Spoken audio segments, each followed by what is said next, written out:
ಮೂಡ್ಲುಬಾಗ್ಲು ಆಂಜನೇಯ ಸ್ವಾಮಿ ದೇವಸ್ಥಾನದ ವಿಚಾರ ಈಗ ಭಾರಿ ಚರ್ಚೆಗೆ ಕಾರಣ ಆಗ್ತಾ ಇದೆ. ಅಲ್ಲಿರುವಂತದ್ದು ಮಂದಿರ, ಮಸೀದಿ ಅಲ್ಲ, ಮತ್ತೆ ಮಂದಿರ ಪುನರ್ ನಿರ್ಮಾಣ ಆಗ್ಬೇಕು, ಅಲ್ಲಿ ಮೂಡ್ಲುಬಾಗ್ಲು ಆಂಜನೇಯ ಸ್ವಾಮಿ ಪುನರ್ ಪ್ರತಿಷ್ಠಾಪನೆ ಆಗ್ಬೇಕು ಅನ್ನುವಂತಹ ವಿಚಾರವನ್ನ ಇಟ್ಕೊಂಡು ಈಗ ಸಂಕೀರ್ತನ ಯಾತ್ರೆಗೆ ಮುಂದಾಗಿದ್ದಾರೆ. ಜಾಮಿಯಾ ಮಸೀದಿಗೆ ಸಾರ್ವಜನಿಕರ ನಿರ್ಬಂಧವನ್ನ ವಿಧಿಸಲಾಗಿದೆ. ಇವತ್ತು ಸಂಕೀರ್ತನ ಯಾತ್ರೆ ಇರುವ ಹಿನ್ನೆಲೆ ಇವತ್ತು ಶ್ರೀರಂಗಪಟ್ಟಣದಲ್ಲಿ ಸಂಕೀರ್ತನ ಯಾತ್ರೆ ನಡೆಯುತ್ತೆ. ಮಸೀದಿಯ ಮುಂಭಾಗವೇ ಸಂಕೀರ್ತನ ಯಾತ್ರೆ ಸಾಗುತ್ತೆ. ಶ್ರೀರಂಗಪಟ್ಟಣ ಟೌನ್ ಗಂಜಾಂ ವ್ಯಾಪ್ತಿಯಲ್ಲಿ ಮದ್ಯ ನಿಷೇಧ ಮಾಡಲಾಗಿದೆ. ಬೆಳಿಗ್ಗೆ 6 ಗಂಟೆಯಿಂದ ನಾಳೆ ಬೆಳಿಗ್ಗೆ 6 ಗಂಟೆವರೆಗೂ ಮದ್ಯ ನಿಷೇಧ. ಸಂಕೀರ್ತನ ಯಾತ್ರೆಯ ಉದ್ದೇಶ ಮೂಡ್ಲುಬಾಗ್ಲು ಆಂಜನೇಯ ಸ್ವಾಮಿ ದೇವಸ್ಥಾನ ಜಾಮಿಯಾ ಮಸೀದಿ ಅಂತ ಕರೆಯುತ್ತಿರುವ ಮಂದಿರ ಆಗಿತ್ತು. ಅದು ಮೂಡ್ಲುಬಾಗ್ಲು ಆಂಜನೇಯ ಸ್ವಾಮಿಯ ಮಂದಿರ, ಅದು ಮಸೀದಿ ಅಲ್ಲ. ಅಲ್ಲಿ ಉತ್ಖನನ ಆಗಬೇಕು, ಸರ್ವೆ ಆಗಬೇಕು, ಆಂಜನೇಯ ಸ್ವಾಮಿಯ ಪುನರ್ ಪ್ರತಿಷ್ಠಾಪನೆ ಆಗಬೇಕು ಅಂತ ಹೇಳಿ ಸಾರ್ವಜನಿಕ ಹಿತಾಸಕ್ತಿ ಅರ್ಜಿಯನ್ನ ಕೂಡ ಸಲ್ಲಿಸಲಾಗಿತ್ತು ಹೈಕೋರ್ಟ್ಗೆ. ಜ್ಞಾನವಾಪಿ ವಿಚಾರ ಆದ ನಂತರ ಹೆಚ್ಚಿನ ಪ್ರಮಾಣದಲ್ಲಿ ಚರ್ಚೆಯಾಗಿದ್ದು ಇದೇ ಶ್ರೀರಂಗಪಟ್ಟಣದ ಜಾಮಿಯಾ ಮಸೀದ್. ಸೊ ಇದು ಜಾಮಿಯಾ ಮಸೀದಿ ಅಲ್ಲ, ಇದು ಮಂದಿರ ಆಗಬೇಕು ಅನ್ನುವಂತಹ ವಿಚಾರವನ್ನು ಇಟ್ಕೊಂಡು ಸಹಸ್ರಾರು ಹಿಂದೂ ಕಾರ್ಯಕರ್ತರು ಈಗ ಸಂಕೀರ್ತನ ಯಾತ್ರೆಗೆ ಮುಂದಾಗಿದ್ದಾರೆ. ಎಲ್ಲಿ ಸೂಕ್ಷ್ಮ ಪ್ರದೇಶಗಳಿದೆ ಅಂಥ ಪ್ರದೇಶಗಳನ್ನ ನಾವೆಲ್ಲ ಗುರುತಿಸಿ ಒಟ್ಟು 110 ಕಡೆ CCTVಗಳನ್ನು ನಾವು ಈಗಾಗಲೇ ಅಳವಡಿಸಿದ್ದೀವಿ. 20 ವಿಡಿಯೋ ಕ್ಯಾಮ್ರಾಗಳ ಮೂಲಕ ಏನು ಪ್ರೊಸೆಷನ್ ಇರ್ಬೋದು ಮತ್ತು ಬೇರೆ ಘಟನಾವಳಿಗಳನ್ನು ಚಿತ್ರೀಕರಣಗೊಳಿಸಲಿಕ್ಕೆ 20 ಸಂಖ್ಯೆಯ ಕ್ಯಾಮ್ರಾಗಳನ್ನು ಸಹಿತ ನಾವು ನಿಯೋಜಿಸಿದ್ದೀವಿ ಮತ್ತು 4 ಡ್ರೋನ್ ಕ್ಯಾಮ್ರಾಗಳನ್ನು ಸಹಿತ ಈ ಒಂದು ಬಂದೋಬಸ್ತ್ ಕರ್ತವ್ಯದಲ್ಲಿ ನಾವು ಹಾಕ್ಕೊಂಡಿದ್ದೀವಿ. ಒಟ್ಟಾರೆಯಾಗಿ ಯಾವುದೇ ರೀತಿಯ ಅಹಿತಕರ ಘಟನೆ ನಡೆದಂತೆ ಈ ಒಂದು ಮೆರವಣಿಗೆ ಶಾಂತಿಯುತವಾಗಿ ಪೂರ್ಣಗೊಳ್ಳಲಿಕ್ಕೆ ಎಲ್ಲ ರೀತಿಯಿಂದ ತಯಾರಿಯನ್ನು ನಾವು ಮಾಡ್ತೀವಿ. ಸ್ವಲ್ಪ ಜನ ಮೈಸೂರು ಕಡೆಯಿಂದ ಬರುವ ಸಾಧ್ಯತೆ ಇದೆ ಅಂತೇಳಿ ನಮ್ಮ ಮಾಹಿತಿಯೂ ಇದೆ ಮತ್ತು ಆಯೋಜಕರು ಸಹಿತ ತಿಳಿಸಿದ್ದಾರೆ.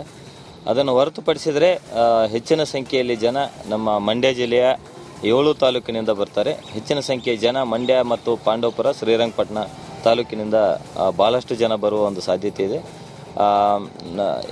ಇವತ್ತೇ ನಾಗಮಂಗಲ ತಾಲೂಕಿನ ಬೆಳ್ಳೂರಿನಲ್ಲಿ ಸಹಿತ ಇರೋದ್ರಿಂದ ಸ್ವಲ್ಪ ಜನ ನಾಗಮಂಗಲ ಕಡೆಯವರು ಬೆಳ್ಳೂರಿಗೆ ಹೋಗುವಂಥ ಸಾಧ್ಯತೆ ಇದೆ. ಇದರ ಜೊತೆಗೆ ಹುಣಸೂರಿನಲ್ಲಿ ಸಹಿತ ಇವತ್ತೇ ಒಂದು ಯಾತ್ರೆ ಇರೋದ್ರಿಂದ ಮೈಸೂರು ಕಡೆಯವರು ಸ್ವಲ್ಪ ಜನ ಹುಣಸೂರು ಕಡೆ ಹೋಗೋ ಸಾಧ್ಯತೆ ಇದೆ. ಹೀಗಾಗಿ ನಾವು ಹೆಚ್ಚಿನ ಸಂಖ್ಯೆಯಲ್ಲಿ ಮೈಸೂರು ಜಿಲ್ಲೆಯಿಂದ, ಮಂಡ್ಯ ಜಿಲ್ಲೆಯಿಂದ ಬರುವ ಒಂದು ಹನುಮ ಮಾಲಾಧಾರಿಗಳನ್ನು ನಾವು ಇಲ್ಲಿ ಎಕ್ಸ್ಪೆಕ್ಟ್ ಮಾಡ್ತಾ ಇದ್ದೀವಿ.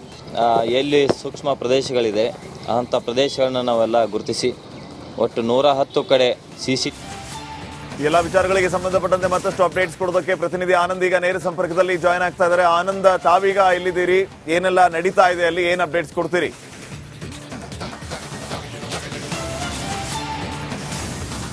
ಶ್ರೀಪಾದ್, ಹನುಮ ಸಂಕೀರ್ತನೆ ಯಾತ್ರೆ ಆರಂಭ ಆಗುವಂತ ಸ್ಥಳದಲ್ಲಿದ್ದೀನಿ.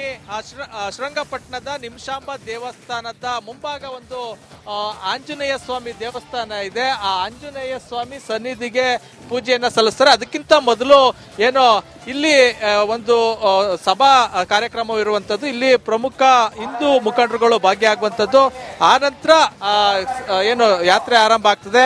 ಯಾತ್ರೆಗೂ ಕೂಡ ಸಕಲ ಸಿದ್ಧತೆ ಆಗಿರುವಂತದ್ದು. ಇಲ್ಲಿ ಏನು ದೃಶ್ಯದಲ್ಲಿ ಕಾಣಿಸ್ತಾ ಇದೆ, ಹನುಮ ವಿಗ್ರಹವನ್ನ ತಂದಿದ್ದಾರೆ, ಆಂಜನೇಯ ವಿಗ್ರಹವನ್ನ ತಂದಿರುವಂತದ್ದು. ಈಗಾಗಲೇ ಅಂದ್ರೆ ಸುತ್ತ ಬಟ್ಟೆಯನ್ನ ಮುಚ್ಚಿದ್ದಾರೆ. ಅಲಂಕಾರ ಆದ ನಂತರ ಭಾನುಪ್ರಕಾಶ್ ಶರ್ಮಾ ಅವರ ನೇತೃತ್ವದಲ್ಲಿ ಪೂಜೆಯನ್ನ ಸಲ್ಲಿಸ್ತಾರೆ. ಆನಂತರ ಯಾತ್ರೆ ಆರಂಭ ಆಗ್ತದೆ. ಈಗಾಗಲೇ ಸಾಕಷ್ಟು ಸಂಖ್ಯೆಯಲ್ಲಿ ಹನುಮ ಭಕ್ತರು ಬಂದಿರುವಂತದ್ದು. ಮತ್ತೊಂದು ವಿಗ್ರಹ ಬಂತು ಗಮನಿಸಬಹುದು. ಅಂದ್ರೆ ಏನು ಹನುಮ ಯಾತ್ರೆಗೆ ಸಕಲ ಸಿದ್ಧತೆಯನ್ನ ಮಾಡ್ಕೊಂಡಿರುವಂತದ್ದು. ಟ್ರ್ಯಾಕ್ಟರ್ ನಲ್ಲಿ ಹನುಮಂತನ ಆಂಜನೇಯನ ವಿಗ್ರಹವನ್ನ ತಂದಿರುವಂತದ್ದು. ಇಲ್ಲಿ ಅಲಂಕಾರ ಮಾಡಿ ಆನಂತರ ಪೂಜೆಯನ್ನ ಸಲ್ಲಿಸಿ ಯಾತ್ರೆಗೆ ಚಾಲನೆಯನ್ನ ಕೊಡ್ತಾರೆ.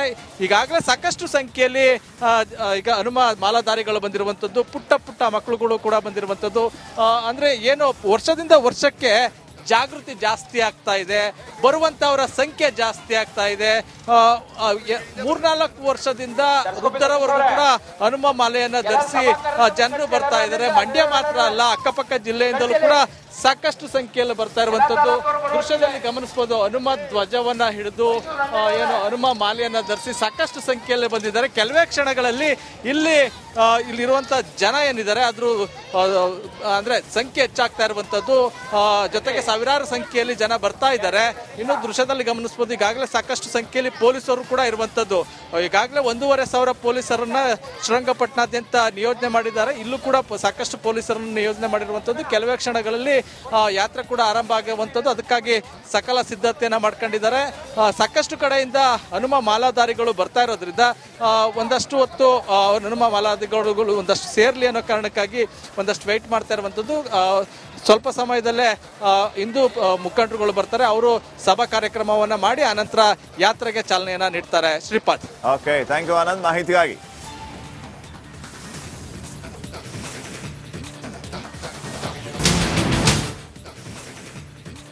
ಮೂಡ್ಲುಬಾಗ್ಲು ಆಂಜನೇಯ ಸ್ವಾಮಿ ದೇವಸ್ಥಾನದ ವಿಚಾರ ಈಗ ಭಾರಿ ಚರ್ಚೆಗೆ ಕಾರಣ ಆಗ್ತಾ ಇದೆ. ಅಲ್ಲಿರುವಂತದ್ದು ಮಂದಿರ, ಮಸೀದಿ ಅಲ್ಲ, ಮತ್ತೆ ಮಂದಿರ ಪುನರ್ ನಿರ್ಮಾಣ ಆಗ್ಬೇಕು, ಅಲ್ಲಿ ಮೂಡ್ಲುಬಾಗ್ಲು ಆಂಜನೇಯ ಸ್ವಾಮಿ ಪುನರ್ ಪ್ರತಿಷ್ಠಾಪನೆ ಆಗ್ಬೇಕು ಅನ್ನುವಂತಹ ವಿಚಾರವನ್ನ ಇಟ್ಕೊಂಡು ಈಗ ಸಂಕೀರ್ತನ ಯಾತ್ರೆಗೆ ಮುಂದಾಗಿದ್ದಾರೆ. ಜಾಮಿಯಾ ಮಸೀದಿಗೆ ಸಾರ್ವಜನಿಕರ ನಿರ್ಬಂಧವನ್ನ ವಿಧಿಸಲಾಗಿದೆ. ಇವತ್ತು ಸಂಕೀರ್ತನ ಯಾತ್ರೆ ಇರುವ ಹಿನ್ನೆಲೆ ಇವತ್ತು ಶ್ರೀರಂಗಪಟ್ಟಣದಲ್ಲಿ ಸಂಕೀರ್ತನ ಯಾತ್ರೆ ನಡೆಯುತ್ತೆ. ಮಸೀದಿಯ ಮುಂಭಾಗವೇ ಸಂಕೀರ್ತನ ಯಾತ್ರೆ ಸಾಗುತ್ತೆ. ಶ್ರೀರಂಗಪಟ್ಟಣ ಟೌನ್ ಗಂಜಾಂ ವ್ಯಾಪ್ತಿಯಲ್ಲಿ ಮದ್ಯ ನಿಷೇಧ ಮಾಡಲಾಗಿದೆ. ಬೆಳಿಗ್ಗೆ 6 ಗಂಟೆಯಿಂದ ನಾಳೆ ಬೆಳಿಗ್ಗೆ 6 ಗಂಟೆವರೆಗೂ ಮದ್ಯ ನಿಷೇಧ. ಸಂಕೀರ್ತನ ಯಾತ್ರೆಯ ಉದ್ದೇಶ ಮೂಡ್ಲುಬಾಗ್ಲು ಆಂಜನೇಯ ಸ್ವಾಮಿ ದೇವಸ್ಥಾನ ಜಾಮಿಯಾ ಮಸೀದಿ ಅಂತ ಕರೆಯುತ್ತಿರುವ ಮಂದಿರ ಆಗಿತ್ತು. ಅದು ಮೂಡ್ಲುಬಾಗ್ಲು ಆಂಜನೇಯ ಸ್ವಾಮಿಯ ಮಂದಿರ, ಅದು ಮಸೀದಿ ಅಲ್ಲ. ಅಲ್ಲಿ ಉತ್ಖನನ ಆಗಬೇಕು, ಸರ್ವೆ ಆಗಬೇಕು, ಆಂಜನೇಯ ಸ್ವಾಮಿಯ ಪುನರ್ ಪ್ರತಿಷ್ಠಾಪನೆ ಆಗಬೇಕು ಅಂತ ಹೇಳಿ ಸಾರ್ವಜನಿಕ ಹಿತಾಸಕ್ತಿ ಅರ್ಜಿಯನ್ನ ಕೂಡ ಸಲ್ಲಿಸಲಾಗಿತ್ತು ಹೈಕೋರ್ಟ್ಗೆ. ಜ್ಞಾನವಾಪಿ ವಿಚಾರ ಆದ ನಂತರ ಹೆಚ್ಚಿನ ಪ್ರಮಾಣದಲ್ಲಿ ಚರ್ಚೆಯಾಗಿದ್ದು ಇದೇ ಶ್ರೀರಂಗಪಟ್ಟಣದ ಜಾಮಿಯಾ ಮಸೀದ್. ಸೊ ಇದು ಜಾಮಿಯಾ ಮಸೀದಿ ಅಲ್ಲ, ಇದು ಮಂದಿರ ಆಗಬೇಕು ಅನ್ನುವಂತಹ ವಿಚಾರವನ್ನು ಇಟ್ಕೊಂಡು ಸಹಸ್ರಾರು ಹಿಂದೂ ಕಾರ್ಯಕರ್ತರು ಈಗ ಸಂಕೀರ್ತನ ಯಾತ್ರೆಗೆ ಮುಂದಾಗಿದ್ದಾರೆ. ಎಲ್ಲಿ ಸೂಕ್ಷ್ಮ ಪ್ರದೇಶಗಳಿದೆ ಅಂಥ ಪ್ರದೇಶಗಳನ್ನ ನಾವೆಲ್ಲ ಗುರುತಿಸಿ ಒಟ್ಟು 110 ಕಡೆ CCTVಗಳನ್ನು ನಾವು ಈಗಾಗಲೇ ಅಳವಡಿಸಿದ್ದೀವಿ. 20 ವಿಡಿಯೋ ಕ್ಯಾಮ್ರಾಗಳ ಮೂಲಕ ಏನು ಪ್ರೊಸೆಷನ್ ಇರ್ಬೋದು ಮತ್ತು ಬೇರೆ ಘಟನಾವಳಿಗಳನ್ನು ಚಿತ್ರೀಕರಣಗೊಳಿಸಲಿಕ್ಕೆ 20 ಸಂಖ್ಯೆಯ ಕ್ಯಾಮ್ರಾಗಳನ್ನು ಸಹಿತ ನಾವು ನಿಯೋಜಿಸಿದ್ದೀವಿ. ಮತ್ತು 4 ಡ್ರೋನ್ ಕ್ಯಾಮ್ರಾಗಳನ್ನು ಸಹಿತ ಈ ಒಂದು ಬಂದೋಬಸ್ತ್ ಕರ್ತವ್ಯದಲ್ಲಿ ನಾವು ಹಾಕ್ಕೊಂಡಿದ್ದೀವಿ. ಒಟ್ಟಾರೆಯಾಗಿ ಯಾವುದೇ ರೀತಿಯ ಅಹಿತಕರ ಘಟನೆ ನಡೆದಂತೆ ಈ ಒಂದು ಮೆರವಣಿಗೆ ಶಾಂತಿಯುತವಾಗಿ ಪೂರ್ಣಗೊಳ್ಳಲಿಕ್ಕೆ ಎಲ್ಲ ರೀತಿಯಿಂದ ತಯಾರಿಯನ್ನು ನಾವು ಮಾಡ್ತೀವಿ. ಸ್ವಲ್ಪ ಜನ ಮೈಸೂರು ಕಡೆಯಿಂದ ಬರುವ ಸಾಧ್ಯತೆ ಇದೆ ಅಂತೇಳಿ ನಮ್ಮ ಮಾಹಿತಿಯೂ ಇದೆ ಮತ್ತು ಆಯೋಜಕರು ಸಹಿತ ತಿಳಿಸಿದ್ದಾರೆ. ಅದನ್ನು ಹೊರತುಪಡಿಸಿದರೆ ಹೆಚ್ಚಿನ ಸಂಖ್ಯೆಯಲ್ಲಿ ಜನ ನಮ್ಮ ಮಂಡ್ಯ ಜಿಲ್ಲೆಯ 7 ತಾಲೂಕಿನಿಂದ ಬರ್ತಾರೆ. ಹೆಚ್ಚಿನ ಸಂಖ್ಯೆಯ ಜನ ಮಂಡ್ಯ ಮತ್ತು ಪಾಂಡವಪುರ, ಶ್ರೀರಂಗಪಟ್ಟಣ ತಾಲೂಕಿನಿಂದ ಭಾಳಷ್ಟು ಜನ ಬರುವ ಒಂದು ಸಾಧ್ಯತೆ ಇದೆ. ಇವತ್ತೇ ನಾಗಮಂಗಲ ತಾಲೂಕಿನ ಬೆಳ್ಳೂರಿನಲ್ಲಿ ಸಹಿತ ಇರೋದ್ರಿಂದ ಸ್ವಲ್ಪ ಜನ ನಾಗಮಂಗಲ ಕಡೆಯವರು ಬೆಳ್ಳೂರಿಗೆ ಹೋಗುವಂಥ ಸಾಧ್ಯತೆ ಇದೆ.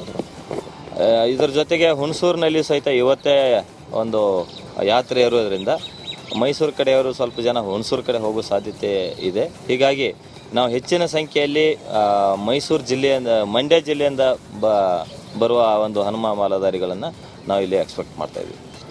ಎಲ್ಲಿ ಸೂಕ್ಷ್ಮ ಪ್ರದೇಶಗಳಿದೆ ಅಂಥ ಪ್ರದೇಶಗಳನ್ನ ನಾವೆಲ್ಲ ಗುರುತಿಸಿ ಒಟ್ಟು 110 ಕಡೆ